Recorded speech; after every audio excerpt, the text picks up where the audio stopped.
Hi, I'm CM Conway, the director, executive producer, writer, and editor of How to Successfully Fail in Hollywood, a community grassroots indie film.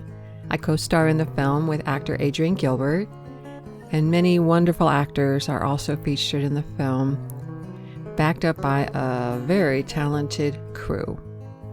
Our witty and poignant film about friends, fantasies, and fails includes a trove of secrets about Tinseltown never seen at cinema, along with a beautiful, inspiring friendship between two friends and how they keep each other going. The film follows Ellie, a bottom feeder actress at the end of her rope in Hollywood, when a life-changing event happens with her gay Latinx friend Ben. A surreal twist unfolds with comedic results as she unwittingly becomes the key to a new take on Tinseltown, where failure is the star. The film is an ode to all the unknown actors and bold dreamers trying to make it against all odds, who comprise most of the industry itself. This could be you. We are also a champion of diversity, gender equity, and positive, authentic portrayals of the LGBTQ+ community. The film is inspired by my experiences and misadventures as an actress in Los Angeles, and I've been on my share of sets. Our little indie that could actually recently landed a top streaming giant. We're very excited, and it's currently available to view. The link is in the description. And we're grateful to have 5-star ratings and positive coverage and reviews from the press. And we invite you to watch the film. There are many secrets spilled about Tinseltown that might surprise, inform, and enlighten you. And if you watch and enjoy the film, please leave a review on the platform. We appreciate it. And more information about the film is at funnyfailurefilm.com. We also have a podcast by the same name on many popular platforms that invite your stories of slip-ups and how they were used as stepping stones in your creative process. The link to the podcast and information about how to submit will be in the video description too. So I have experience on both sides of the camera and am answering questions submitted from actors. I'll be answering these questions more in regards to film acting, though these methods may apply in cases for acting in television, commercials, industrials, etc. But as always, use your common sense. So let's begin. Our first is an actor who submitted a video question. Hello, my name is Sintara Steen, and I want to know, how can we responsibly brand ourselves? And how can we stand out while responsibly branding ourselves? Thank you. Yes, as an actor, you can consider yourself a brand. I have a strong background in marketing and a consultant for high-profile brands. So my advice to brand yourself responsibly is to be authentic. It's that simple, really. A brand is who or what you represent, right? So make sure you and your brand and what you represent to the world reflects your core values. Successful brands do this. Sintara also included a link to her social media, and it's a good example of branding yourself. Her profile shows who she is. It has a lot of personality. So you get to know her through this channel. Now remember, if there are certain roles that you want to play, and this goes for all actors, and you don't have those roles on your acting reel, include that in your reel somehow, even if you have to professionally self-tape it. And it'll increase the chances of you obtaining these roles. Reflect that in your social media too. And one of the ways you can distinguish yourself while branding yourself is to emphasize your uniqueness, but also any unique skills you may have. For example, do you dance or do you ride horses? Are there any other languages that you speak? And then showcase those unique talents and emphasize those on your social media too. You know, I was recently interviewed by Carol Dean, the president of From the Heart Productions, for her podcast, The Art of Film Funding. It was about marketing and branding for indie films. Our film, How to Successfully Fail in Hollywood, received a fair amount of press for an indie movie with no known actors. It was a real grassroots effort that involved our local community, business, actors, crew. So I discussed our approach and gave filmmakers ideas. I also discussed branding for actors and gave the example if you are a comedic actor, for example, and you want to be a dramatic actor, make sure to include a dramatic piece in your reel to show your range. Even if you have to professionally self-tape a dramatic monologue, it's worth it. It's worth the time to do this, so you show more of your range. And Sintera also asked another interesting question, and so I'm going to answer her second question as well, and it was, how can I nail my callback so I book the part? And what I recommend doing is doing what you did in the first audition, unless you are directed otherwise. What you did in the first audition obviously worked. That's why they called you back. So keep that in mind.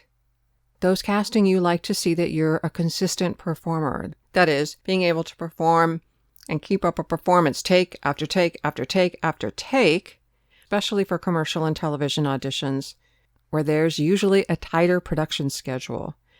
In these and in film auditions, you likely may be directed in various ways in a callback, so be prepared and open for direction. It's always a pleasure to work with an actor who invites direction and is agile and can transform a performance in front of your very eyes. Also, know your character inside and out beforehand in case you're asked to do improvisation. And we're going to go over improvisation a little later in the video. But do practice improv scenarios beforehand so you're ready, just in case. I also suggest in any audition, whether it's a first or a callback, to do what Sally Field said she did when she was more of an unknown actress. And that is, be so good they can't say no. And this is great advice, because to me it interprets as be so professional, prepared, and keyed into a character, and delivering a performance that is so good, you simply can't be overlooked. Okay, so our next question is from Brian Clemens.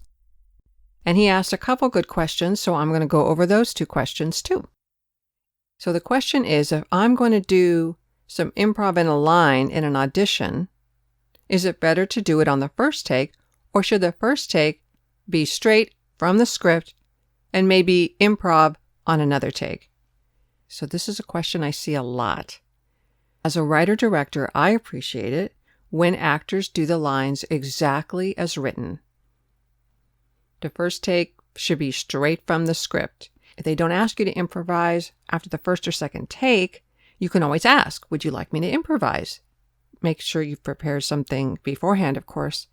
Now, if you're auditioning for something that lists improvisational actors desired, definitely ask before you start what they would prefer. This is a good rule of thumb in general.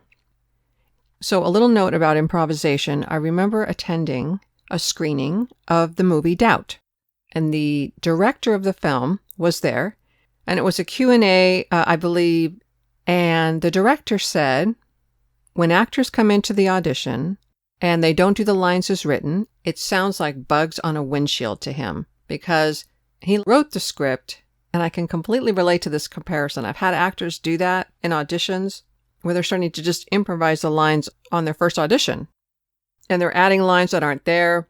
It's distracting, is the point. And so you don't want to do anything that will distract from your performance.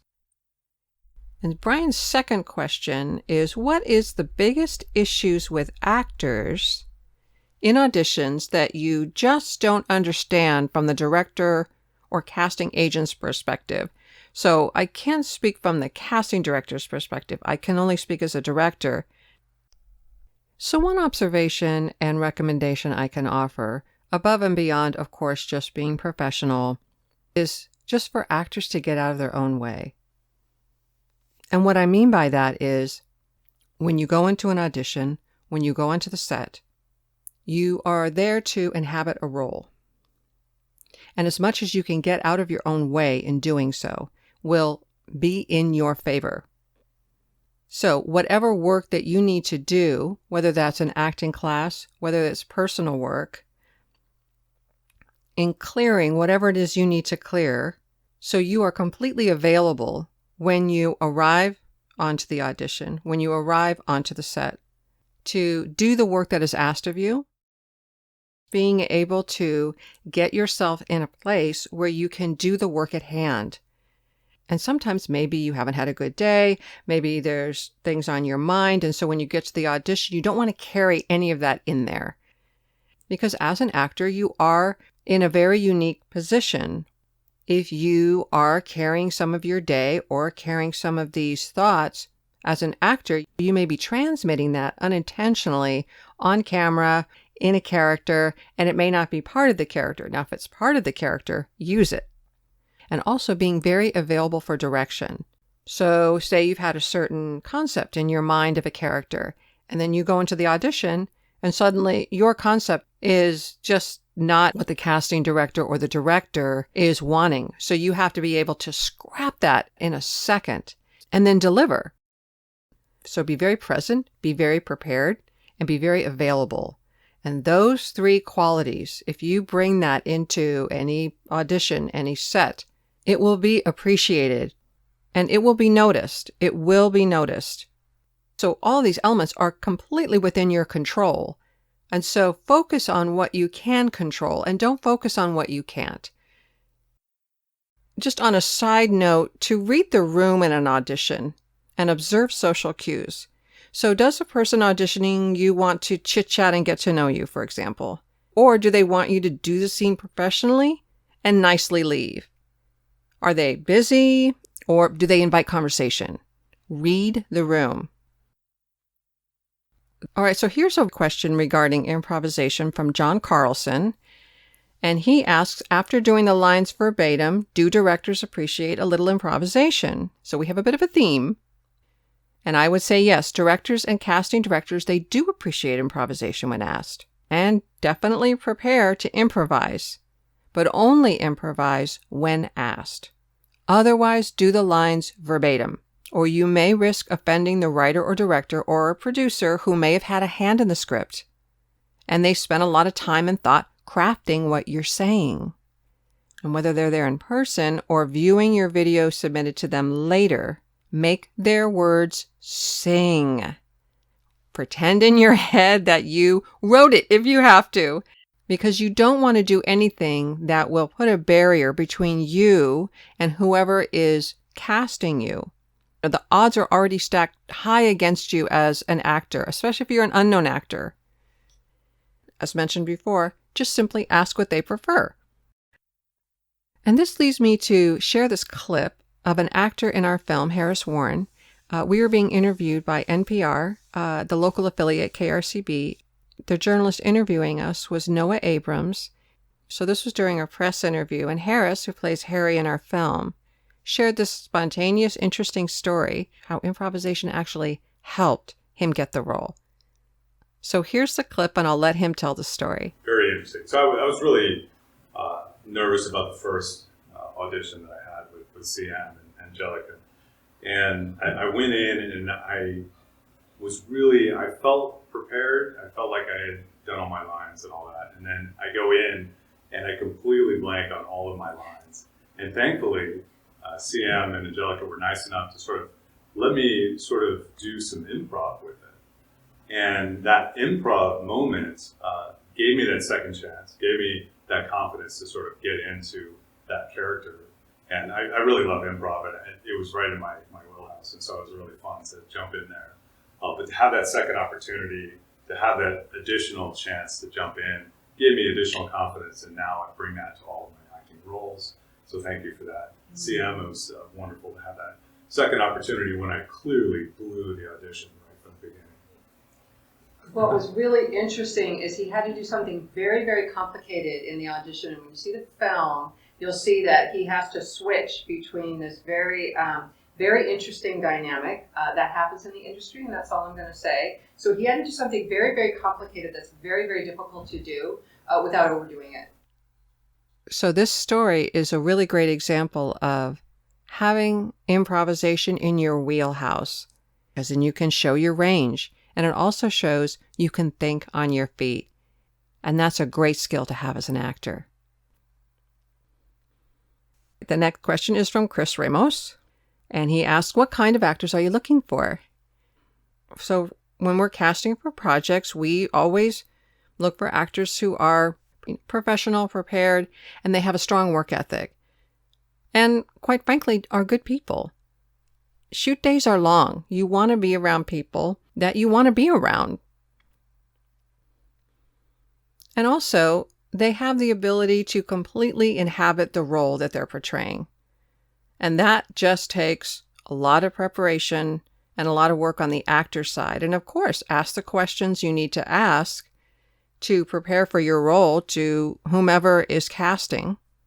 Try to get those questions answered beforehand so then you can come in the room prepared. And our next question is from Ramla. And she asks, what are ways to combat anxiety during filming with all the crew? Okay, so I think a lot of actors might have this question, so you're not alone. And so my advice is to practice your craft in front of others and be on a set as much as you can, even if it's a student or local project. I would say, especially if a set is an unfamiliar environment for you, that may contribute to your anxiety. Also, have centering techniques that you've learned or practiced beforehand that you can lean on in a situation like that. Preparation is also a good way to combat anxiety.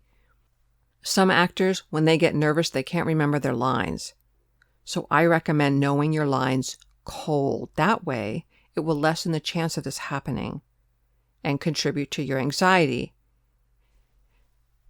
What's interesting is I actually talked about this in our new podcast, How to Successfully Fail in Hollywood, and the episode is entitled Be a Puddle in a National Commercial.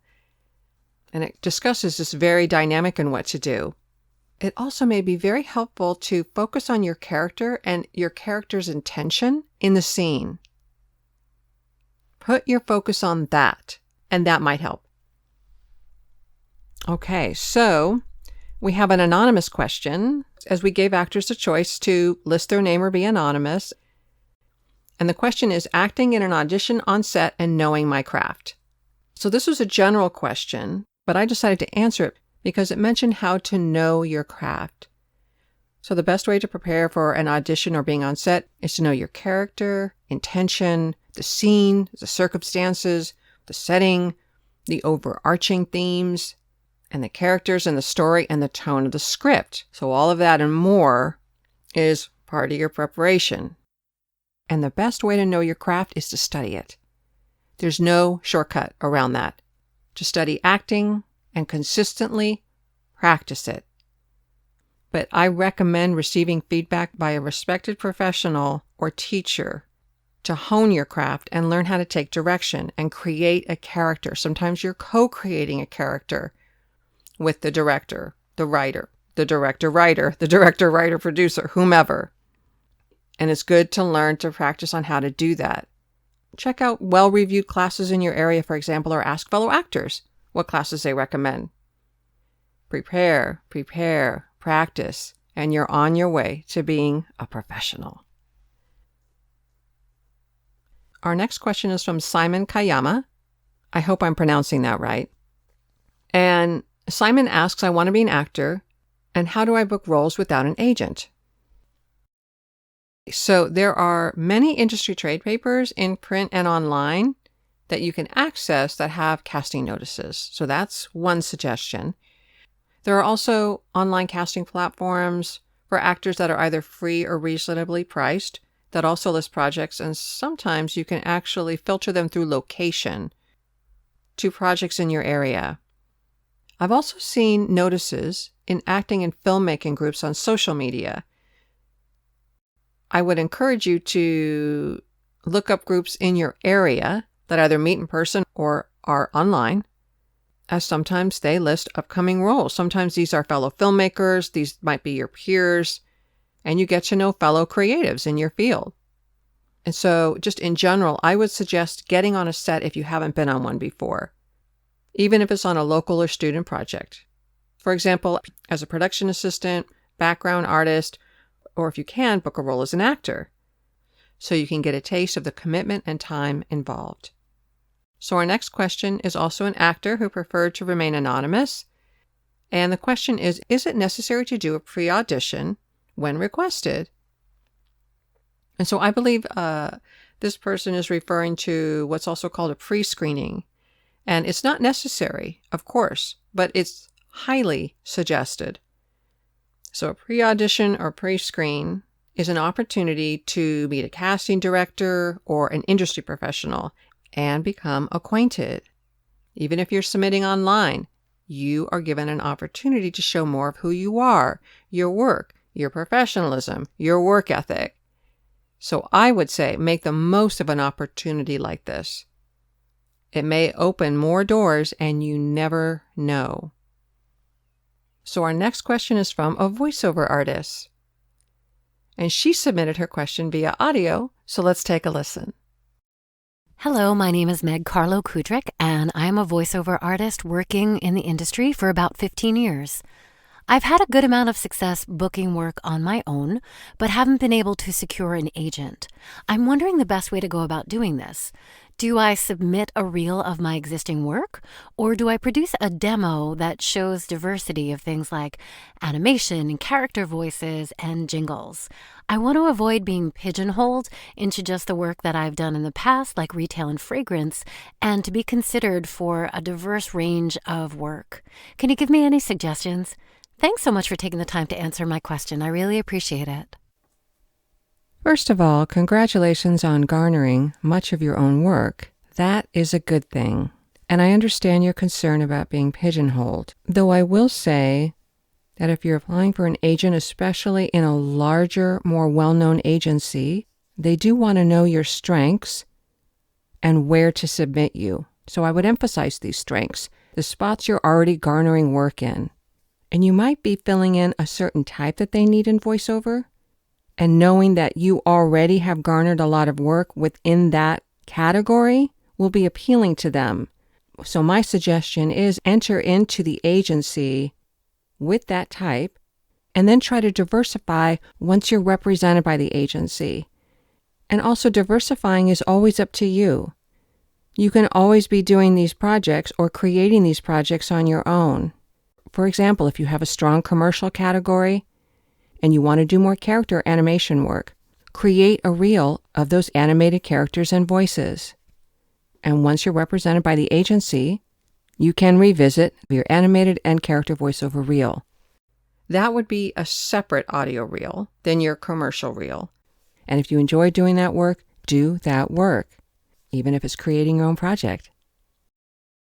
And if you're not able to come up with a script, say for an animated character, connect with friends who are writers to help. Be creative. It's fun to do the work we really want to do. And definitely include it on your reel somehow, some way. You didn't mention whether you were a union or non-union actor, because of course that may dictate the kind of work you take or don't take. One of the reasons why I felt it was important to discuss this, as this also applies for on-camera actors. If you're submitting to an agency, maybe you might be accepted by this agency as a commercial actor, but maybe you really want to be a theatrical actor. Enter in the agency first in the commercial category.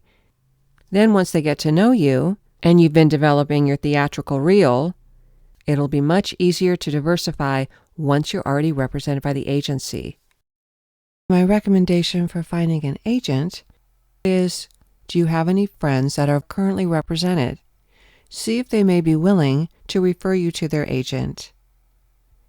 Another ticket to finding a good agent is having a dynamic voiceover reel, whether that's a commercial voiceover reel and or a character voiceover reel.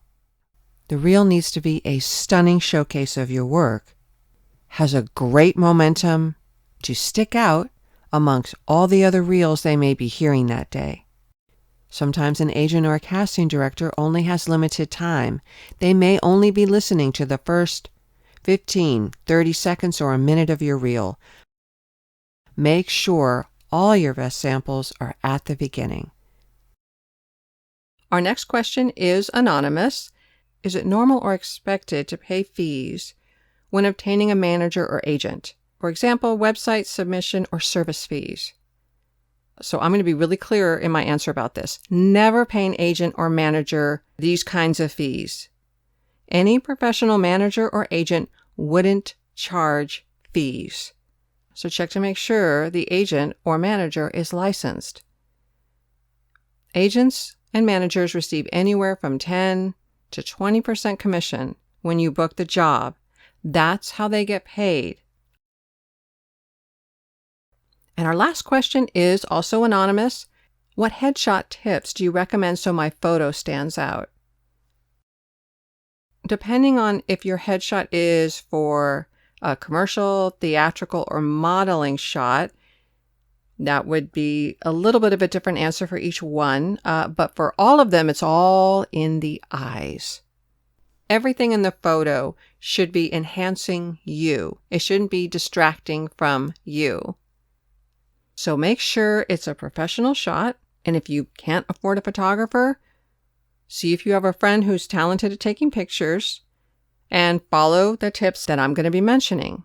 Or see if there are photographers in your area that are trying to increase their portfolio and you receive the images in exchange. But just make sure that you retain the rights to the image and license the rights to them only to have them displayed in their portfolio, because you want your image to be used in the way you would want it to be used and not, say, for some other purpose or product down the line that you may not have authorized. So for fun, I thought I would show you what not to do in photos. Since our film is called How to Successfully Fail in Hollywood, I thought I might share how to successfully fail in photos. And then I will share some good examples of compelling photos.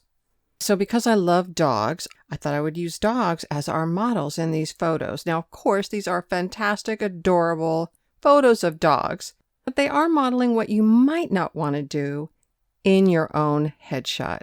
So AI photos that are generated through filters and through other means are not recommended for your headshot. Casting directors, producers, they really want to see what you look like. So you may want to avoid the filter on your next photo shoot. And of course, it's so important to see your eyes in a photo. So I wouldn't recommend looking to the side. I would recommend looking right into the lens of the camera. Now, creative photos are fantastic. We love posting unique and creative photos, but unless it really calls for in a character, make sure all that creative energy is put into the role. Another note, it's not a good idea to have a phone in your photo. Selfies are very common, but you don't want your headshot to look like a selfie. I have actually seen a photo of someone who took a picture in their bathroom. The photo should showcase you, not your bathroom.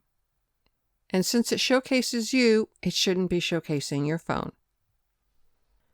Also, just make sure it's you in the photo. I've seen photos where someone's with someone or a group of people. And of course, you want the person potentially hiring you knowing which one you are in the photo.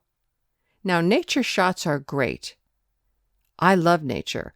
Just make sure the picture captures more of you than nature, so your face and eyes can really be seen. Now, of course, if you're a model and this is a modeling shot, modeling is a very distinct genre, and often you're showcasing either a location, a product, or a stunning piece of fashion. So in modeling, of course, what you're modeling for is the star. But I'm not an expert in modeling. I just thought I would throw that in the mix. Also, I highly recommend not taking a picture in your car. It just seems a little odd somehow.